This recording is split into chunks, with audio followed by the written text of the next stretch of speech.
나는 믿음으로 주 얼굴 보리니 아침에 깰 때에 주 영상에 만족하리.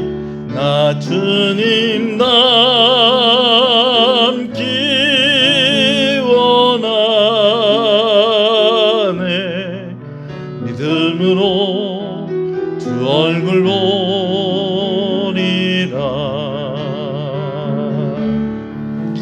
나는 믿음으로 주 얼굴 보리니 아침에 깰 때에 주 영상에 만족하리.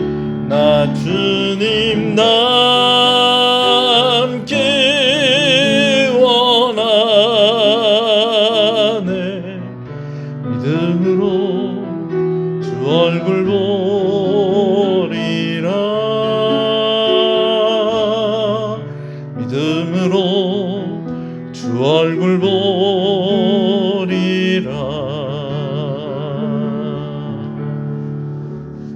신앙을 고백하시겠습니다. 전능하사 천지를 만드신 하나님 아버지를 내가 믿사오며 그 외아들 우리 주 예수 그리스도를 믿사오니 이는 성령으로 잉태하사 동정녀 마리아에게 나시고 본디오 빌라도에게 고난을 받으사 십자가에 못 박혀 죽으시고 장사한 지 사흘 만에 죽은 자 가운데서 다시 살아나시며 하늘에 오르사 전능하신 하나님 편에 앉아 계시다가 저리로서 산자와 죽은 자를 심판으로 오시리라. 성령을 믿사오며 거룩한 공예와 성도가 서로 교통하는 것과 죄를 사하여 주시는 것과 몸이 다시 사는 것과 영원히 사는 것을 믿사옵나이다. 아멘. 하나님 감사합니다. 3일 저녁 또 이렇게 하나님 앞에 나와 예배하게 하시는 것을 감사합니다. 영상을 통하여 또 주의 말씀에 귀를 기울이며 우리 자신을 돌이켜보고 또 하나님의 은혜가 하나님의 뜻이 어떤 것인지를 살피게 하시는 것을 감사합니다. 오늘 아버지 하나님, 우리가 하나님 앞에 나아올 때에 믿음으로 나아갑니다. 오늘 우리를 위해서 십자가에 달려 고난당하시고 죽으신 그 예수 그리스도를 믿는 믿음으로 나아갑니다. 사흘 만에 부활하신 부활의 첫 열매가 되신 그 주님을 믿는 그 믿음으로 나아갑니다. 성령께서 함께 하실 것을 믿음으로 나아갑니다. 오늘 우리를 예배자로 불러주신 것을 믿음으로 나아갑니다. 우리를 온전케 하시고 정결케 하시고 이 시간 주의 말씀을 받을 때에 깨달음과 은혜가 있게 하시고 기도하고 있는 기도의 제목들, 준비하고 애쓰고 있는 여러 가지 일들 하나님께서 도와주시고 은혜 주시기를 또한 간절히 소원합니다. 시종을 주님께 의지하오며 예수님 이름으로 기도합니다. 아멘. 할렐루야. 우리 함께 말씀 보겠습니다. 하나님의 말씀은 열왕기하서 7장 말씀입니다. 구약성경 열왕기하서 7장 말씀입니다.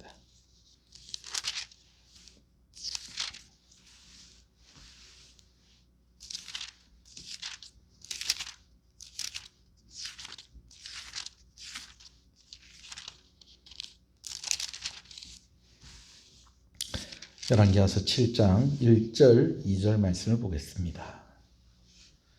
말씀을 함께 봅니다. 엘리사가 이르되 여호와의 말씀을 들을지어다. 여호와께서 이르시되 내일 이맘때에 사마리아 성문에서 고운 밀가루 한 스아를 한 세겔로 매매하고 보리 두 스아를 한 세겔로 매매하리라 하셨느니라. 그때의 왕이 그의 손에 의지하는 자 곧 한 장관이 하나님의 사람에게 대답하여 이르되 여호와께서 하늘에 창을 내신들 어찌 이런 일이 있으리요 하더라. 엘리사가 이르되 내가 내 눈으로 보리라. 그러나 그것을 먹지는 못하리라 하니라. 아멘.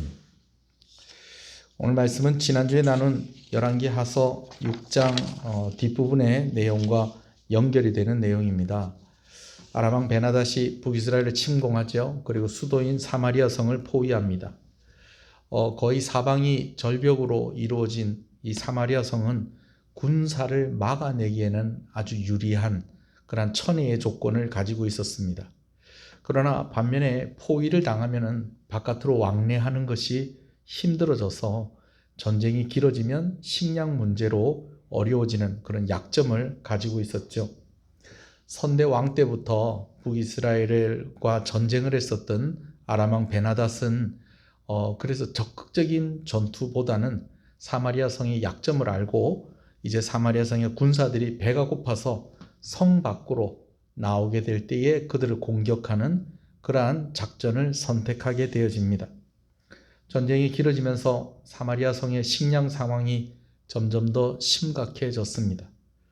전쟁에 나갈 때, 전쟁을 할 때 써야 되는 그런 말들을 잡아먹게 되어지고, 유대인들이 평소에 먹지도 않는 나귀의 머리가 1년 동안 벌어야 하는 돈으로 거래가 되는가 하면은 심지어는 비둘기 똥도 사 먹어야 할 만큼 그런 식량의 상황이 좋지 않았습니다. 그러는 가운데에 이제 왕도 어려웠고 또 그 왕이 이 전쟁이 이렇게 치루어지는 그런 상황들 속에서 이제 백성들도 살피고 전쟁의 상황도 살피기 위해서 성벽을 걷고 있었습니다. 근데 어떤 여인이 소리질러 외치면서 왕에게 하소연을 합니다.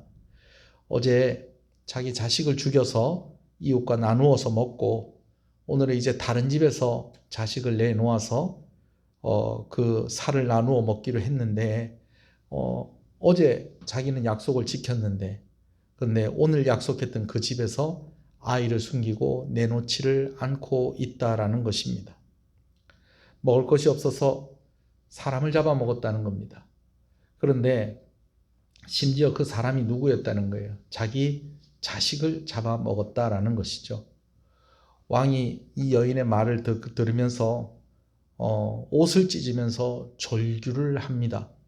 그러더니 갑자기 하는 말이 선지자 엘리사를 죽여야겠다라고 그렇게 이야기를 합니다. 아니 아람 군대가 쳐들어와서 이렇게 어려운데 왜 선지자 엘리사를 죽여야 되겠다라고 그렇게 말을 하는 것일까요? 한 세 가지 정도로 이유를 이야기할 수가 있겠습니다. 첫 번째는요. 이전에도 이렇게 어려울 때에는 엘리사가 와서 도와줬다는 겁니다. 그래서 엘리사가 도와주니까 또 하나님께서 또 은혜를 베푸셔서 엘리사를 통하여서 또 은혜를 베푸셔서 그런 위기들을 여러 번 넘겼다라는 것이죠. 근데 이번에는 엘리사가 와서 도와주질 않았다라는 것입니다. 그래서 지금 이런 상황이 되도록 엘리사를 도와주지 않는 것에 대한 원망이 왕에게 있었던 것입니다. 그래서 엘리사를 죽여야 되겠다라는 것이죠. 또 한 가지는 이제 열왕기하서 6장에 기록되어 있는 사건인데 이 아람 왕이 엘리사를 이제 죽이려고 사로잡으려고 이제 아람 군대를 엘리사가 살고 있는 도단이라는 성에 파견을 하게 되어집니다. 근데 이곳에 엘리사를 잡으러 왔던 이 아람 군대의 눈을 하나님께서 어둡게 하시고 이제 이 엘리사가 그들을 사마리아 성으로 유인을 해서 와서 이제 그들을 죽일 수 있는 아주 좋은 기회가 있었다는 것입니다.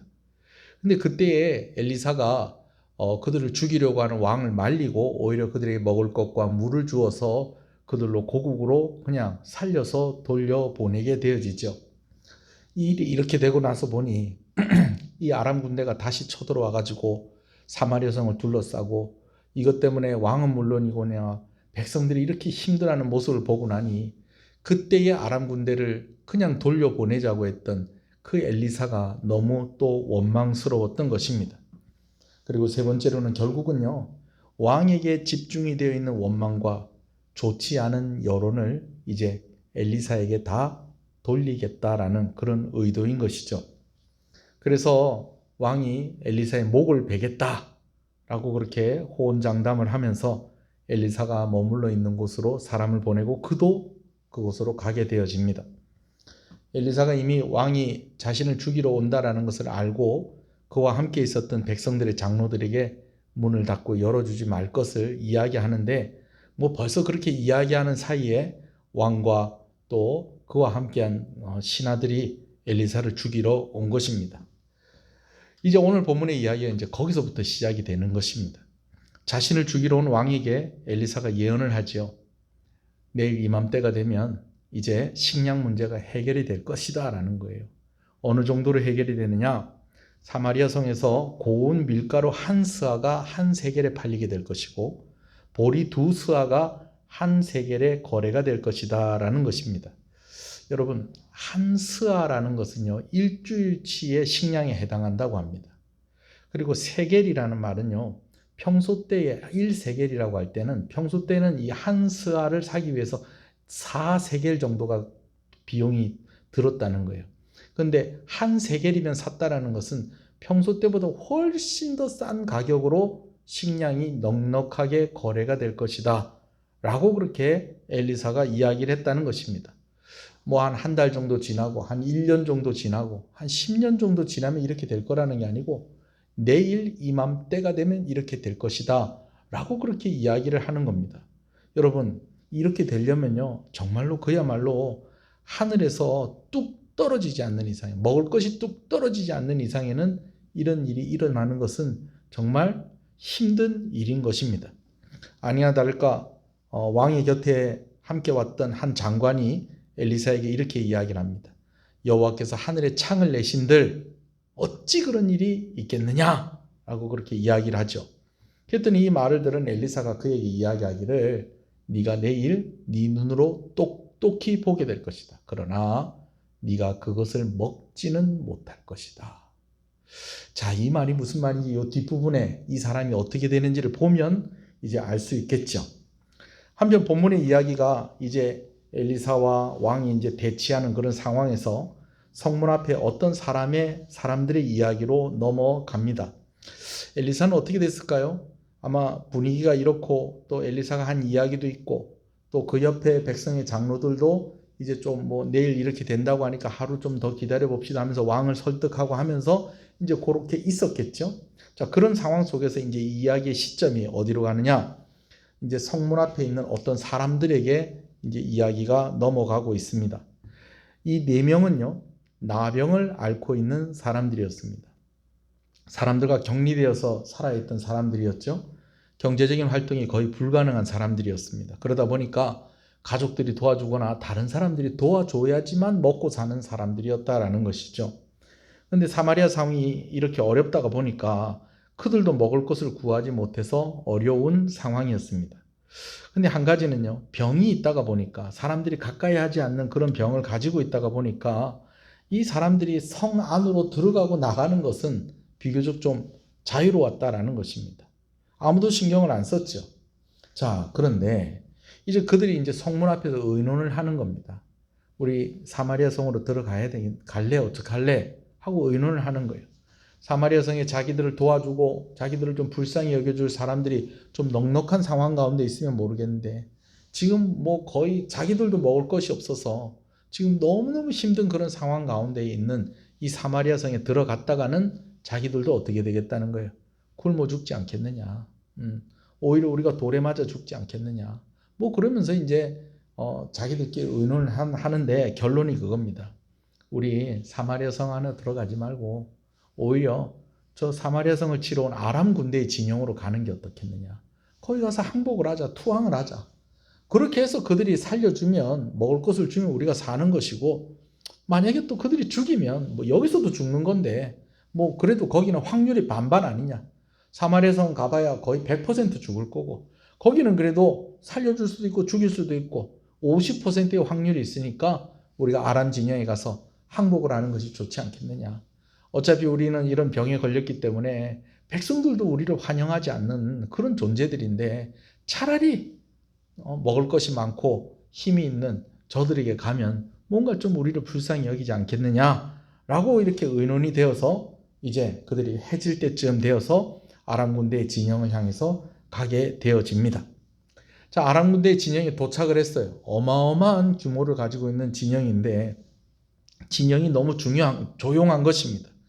장막도 그대로 있고 말도 나귀도 있고 먹을 것과 귀한 물건들도 다 그대로 있는데 사람은 한 사람도 없는 것입니다. 이게 어떻게 된 일일까요? 나중에 알고 보니까요. 하나님께서 사마리아 성을 포위하고 있었던, 막고 있었던, 대치하고 있었던 이 아람 군대에게 병거 소리와 말소리와 큰 군대의 소리를 듣게 하셨다라는 것입니다. 여러분, 하나님이 역사하신 것입니다. 뭐 한꺼번에 이 많은 사람들이 동시에 이런 이야기를 들을 수는 없는 것입니다. 우리가 가끔 가다가 뭐 잘못 들었다 해도 아유 네 혼자만 들었다 뭐 우리가 이렇게 얘기를 하잖아요, 그죠? 근데 그 수많은 아람 군대가 엄청난 병거의 소리, 마병의 소리, 큰 군대의 소리를 들었다라는 거죠.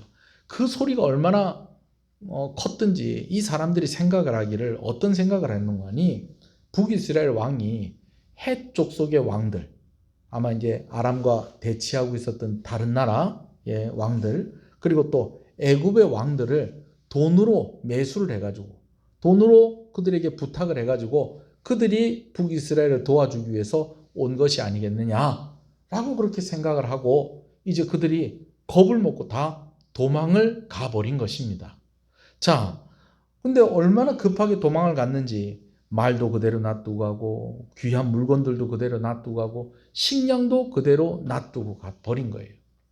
귀한 거 다 놔두고 그냥 목숨만 살리려고 얼마나 무서웠으면 그냥 그렇게 다 흩어져 도망을 가버린 것입니다. 근데 그런 상황 가운데에 이제 누가 그 진영을 찾아온 것입니까? 4명의 나병 환자가 그곳을 찾아오게 된 것이죠. 아이고 세상에 어떻게 이런 일이 있나? 응? 어떻게 다른 거 다 남겨두고 사람들만 이렇게 쏙 빠져나갈 수 있을까? 근데 뭐 잠깐 뭐 그런 생각할 뭐 그런 게 있었겠습니까? 당장에 배가 고프고 막 그래 놓으니까 뭐 그들이 남겨놓고 간 것으로 배를 채웠겠죠. 또 이제 먹고 나서 보니까 이제 정신을 차려 보니까 이제 어떤 겁니까? 온 사방에 귀한 물건들이 막 그냥 널브러져 있는 겁니다. 그래서 이 4명의 나병 환자가 은을 챙기고 금을 챙기고 또 비싼 의복들을 챙겨서 일단은 막 숨겨놓기 시작을 했어요. 근데 또 이렇게 막 숨겨놓다가 보니까 또 이 사람들이 이제 정신이 드는 거예요. 어떤 정신이 드느냐? 우리가 지금 이러고만 있을 때가 아니다. 이제 챙길 만큼 챙겼으니까 이제는 저 사마리아 성에 이 아람 군대의 진영이 이런 상황 가운데 있다는 걸 알려야 된다. 만약에 지금 우리가 해질 때쯤 와갖고 지금 어두워졌는데 내일 아침에 해가 뜨면 이제 우리만 이것을 알게 되는 것이 아니라 저 사마리아 성의 사람들도 어찌됐든 알게 될 것인데 그렇게 되면 이걸 우리가 알고도 알리지 않았다는 것 때문에 우리가 벌을 받을 수도 있지 않겠느냐. 그래서 이 사람들이 또 사마리아 성으로 달려갑니다. 그래서 문지기에게 이야기를 하죠. 지금 아람 군대의 진영이 지금 이런 상황이다. 지금 다 도망가고 지금 물건하고 먹을 거하고 지금 말하고 병거하고 다 놔두고 지금 사람만 없어졌다. 그러니까 이 소식을 좀 왕에게 좀 이야기를 해달라. 그렇게 해서 이 문지기를 통하여서 이들의 소식이 전달이 되어지고 또 이렇게 계속해서 올라가서 왕에게까지 이 소식이 전달되어집니다. 처음에는 왕이 믿질 않아요. 신하들도 믿질 않아요. 왜냐? 저 4명의 나병 환자를 이용을 해서 이제 사마리아 성을 꼭꼭 잠그고 나오지 않고 있었던 북이스라엘 군대가 이제 성 바깥으로 나왔을 때는 그들이 어딘가 숨어 있다 기습을 해서 이제 군대를 공격하게 되고 사마리아 성을 그렇게 함락시키려고 하는 것이 아니겠는가? 그렇게 의심을 먼저 해보는 겁니다. 그럴 수도 있죠. 그러나 계속해서 이야기를 나누다 보니까 뭐 안 좋아지면 뭐 지금보다 더 얼마나 더 안 좋아지겠습니까?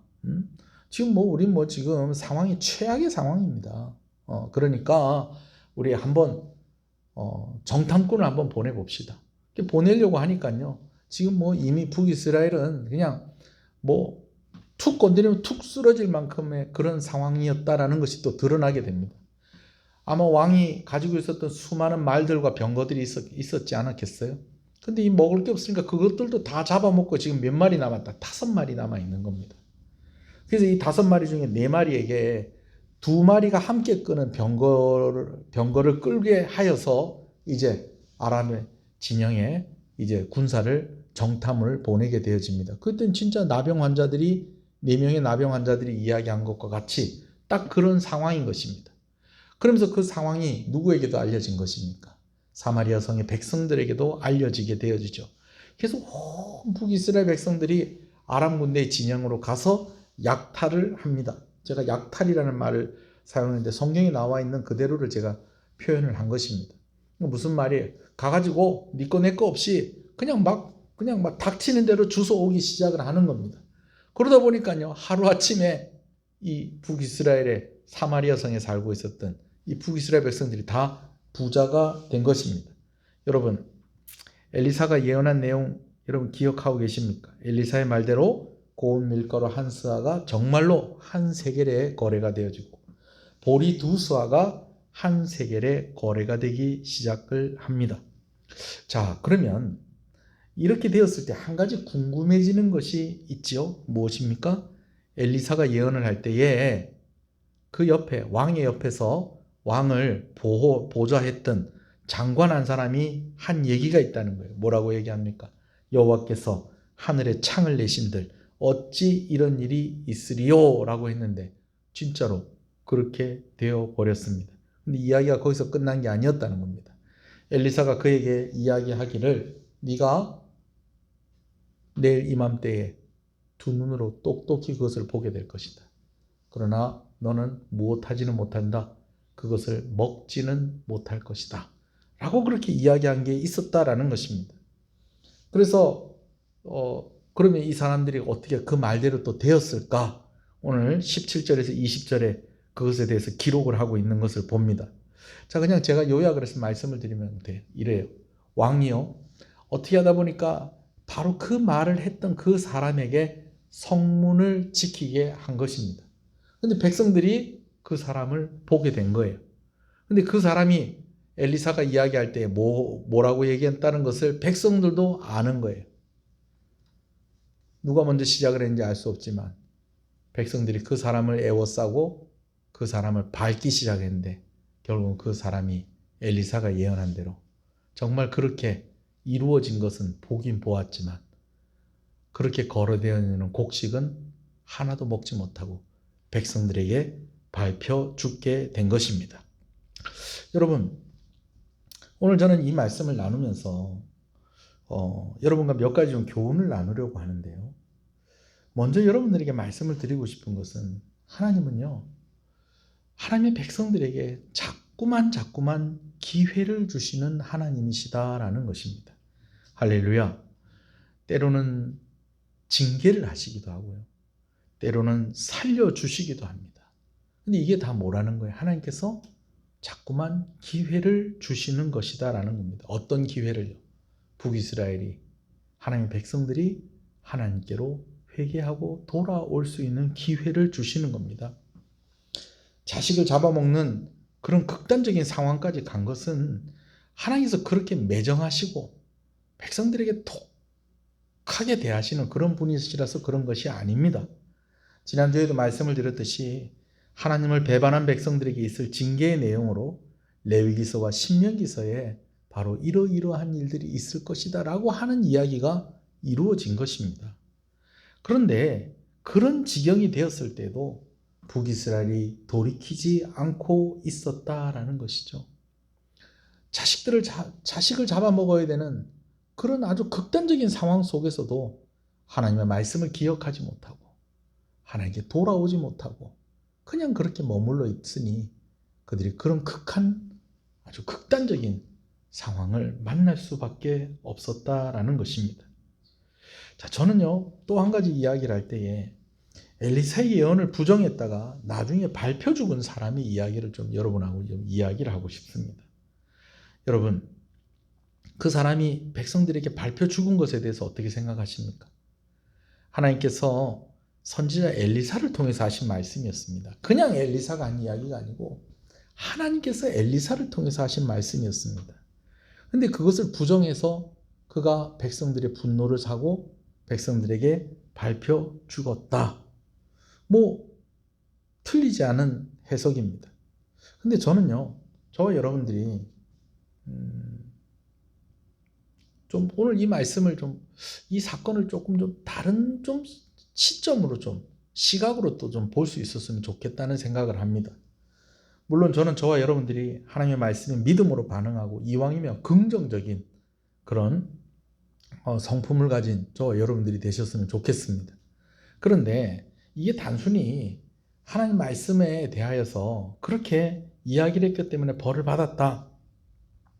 백성들이 또 오죽 화가 났으면 그랬겠습니까?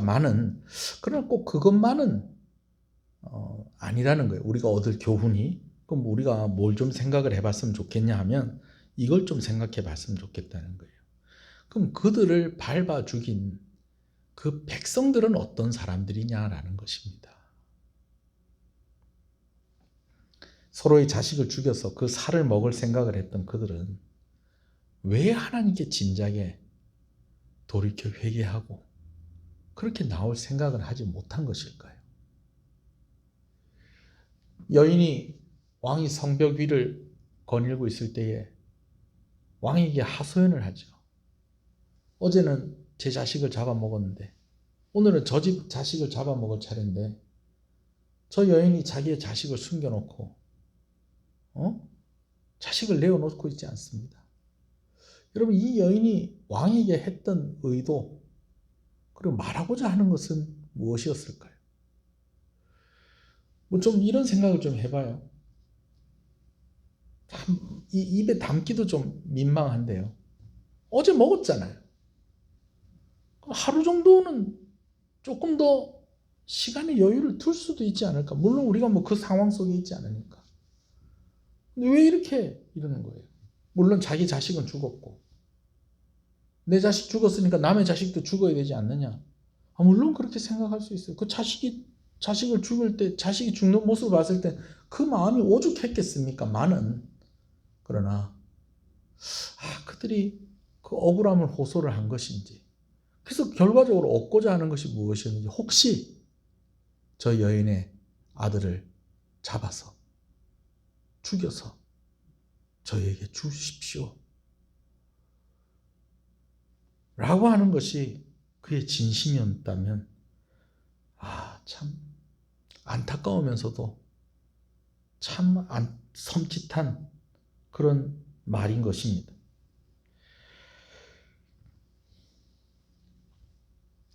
하나님께서 다시 살려주셨죠. 엘리사의 말대로 내일 이맘때가 되면 이렇게 될 것이다. 회복시켜 주셨죠. 그럼 이 일이 있고 난 뒤에 이스라엘은 어떻게 됐냐는 거예요. 이런 극단적인 상황까지 겪었다고 한다면 그들이 마음을 돌이켜 하나님을 잘 섬기는 나라가 되고 하나님을 잘 섬기는 왕과 백성이 되었어야 하는 것인데 아쉽게도 그렇지가 않았다라는 것입니다. 결국 북이스라엘은 망하게 되어지고 역사 속에서 아예 그 흔적을 찾아볼 수 없을 정도로 그렇게 사라져버린 나라가 되었습니다. 징계가 있는 것은 친자식이기 때문이다. 오늘 새벽에 나눈 히브리서 12장의 말씀입니다. 여러분, 하나님이 이렇게도 말씀하시고 저렇게도 말씀하시고 이렇게도 기회를 주시고 저렇게도 기회를 주신다고 한다면 오늘 우리는 그 하나님이 말씀하시고 기회를 주시는 것에 대해서 어떻게 반응을 해야 하는 것일까요? 하나님 우리를 자녀로 여기시고 때로는 징계하시기도 하고 때로는 싸매어 치유하시기도 하셨나는데, 그렇다면 우리도 하나님의 자녀로서의 가져야 될 태도와 그런 합당한 모습이 있어야 하지 않겠습니까? 신약의 서신서들을 보면 성도들을 하나님 나라의 백성이다라고 그렇게 표현을 합니다. 그리고 예비하신 천국의 시민이다. 특히 그런 표현들이 자주 등장을 합니다. 특히 사도 바울이 쓴 서신서에 보면 그렇죠. 근데 이렇게 이야기할 때는 오늘 우리는 뭐 그냥 그것이 뭐 그렇게 대수롭지 않게 들릴지 모르겠지만 당시 살고 있었던 이 사람들에게는 뭐 어느 나라의 시민이다라고 하는 것에 대해서 생각하는 것이 있었다는 거예요. 왜 그러냐면 로마 시민들이 그랬다는 거예요. 로마 시민들이 초대교회 당시 로마 시민권을 가진 사람들은 로마 시민으로서의 품위를 지키려고 애를 썼다는 거예요. 그래서요, 심지어는요, 길을 가다가 로마 시민이 침을 탁 뱉는다든지 욕을 한다든지 막 이러면은 로마 시민들끼리 그런다는 거예요. 왜 이러십니까? 로마 시민이 이러시면 안 되죠. 자기네들끼리. 우린 로마 시민이니까 로마 시민답게 살아야 되지 않겠습니까? 이런 이야기들을 아주 흔하게 나누었었다라는 거예요. 그렇게 하면서 서로가 품위를 지키면서 무슨 품위를? 로마 백성, 로마 시민으로서의 품위를 지키면서 살아가려고 애를 썼다는 거예요. 그래서 서신서에도 뭐라고 얘기하는 것입니까? 자꾸 하나님 나라 백성, 천국 시민이라는 이야기를 자꾸 이야기를 하는 것은 우리 성도들도 구원받은 사람들도 하나님 나라 백성다운 천국 시민다운 그런 품위와 자세를 가지고 살아야 될 것을 독려하고 있는, 격려하고 있는 그런 말씀이다라는 것이죠. 여러분, 우리를 자녀로 삼으셨기에 하나님께서 우리를 그분의 날개 아래 모으시고 우리를 자녀로 삼으셨기에 때로는 징계하시기도 하지만 다시 싸매어 주시고 우리를 품어 주신다고 한다면 오늘 우리가 가져야 될 성도의 모습이 무엇일까라는 것을 좀 고민하고 좀 더 하나님의 백성다운 조금 더 성숙해지는 저와 여러분 되시기를 간절히 소원합니다. 그냥 흥분해가지고 같이 그냥 저 사람이 선지자를 통해서 하나님께서 말씀하신 것에 대해서 그렇게 얘기했다는 거야?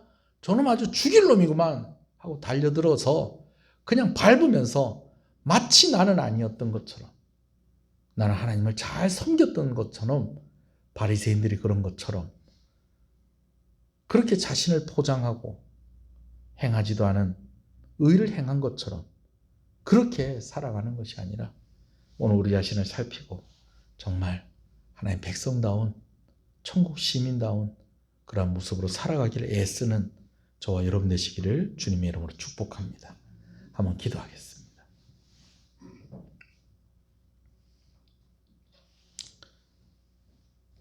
오늘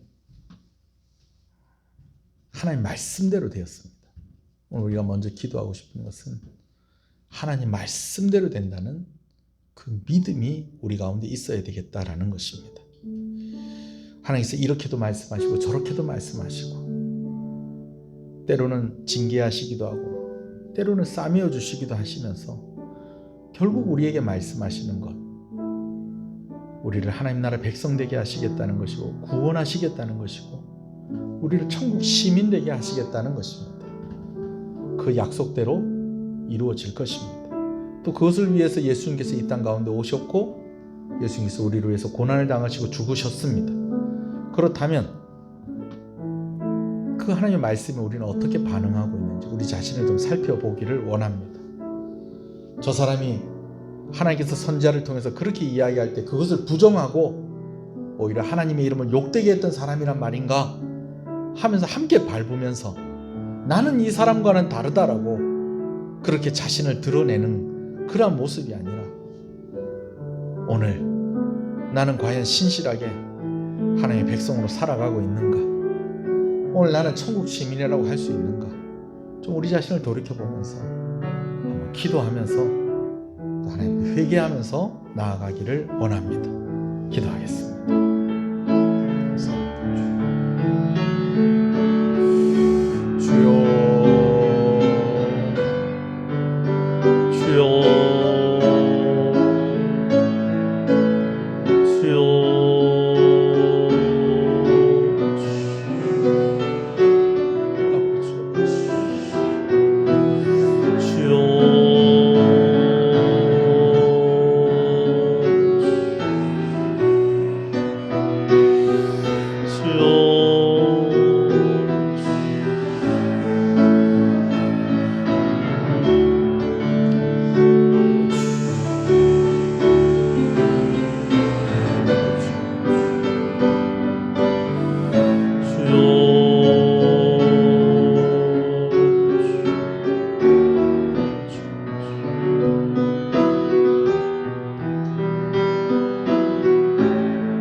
지금은 우리 주 예수 그리스도의 은혜와 하나님 아버지의 사랑하심과 성령님의 감화 감동, 위로 교통 충만하시는 역사가 이제로부터 영원토록 함께 있을지어다. 아멘.